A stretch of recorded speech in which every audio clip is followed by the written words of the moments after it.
Kailan daw darating set yung yung tubig? Yung Nag, truck. nagpa-repair pa sila ng kasi naubos na dito sa Launglaan sa 489.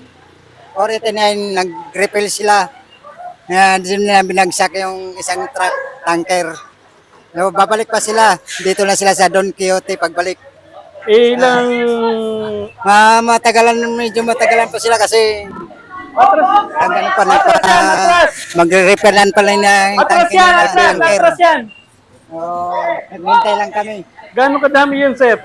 Dumating na dito yung Ilang yung litro magsusupply yun? ng tubig. Hindi ko matansya kasi malaki yung tanker nila.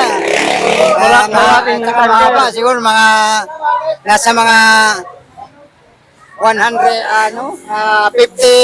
grams. Kasi yun, 50 nawalan grams, kami ng 50 tubig. grams.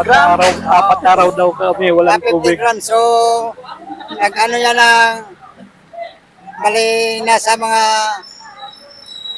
ilang cubic yun. Ilang marami cubic lang yun? Mga nasa 500 cubic ba? Hindi naman siguro, hindi maabot sa mga 500 cubic. Anong pangalan magsusupply dito? Ang tanker niya ano na bumero kay Lahat ng Kay Yap. sampalok, walang Kay Eric Yap. 4 days daw, walang Quezon City. walang Banawi. walang tubig. Taga Banawi. Banawi. Yung Banawi, Quezon tubo. City.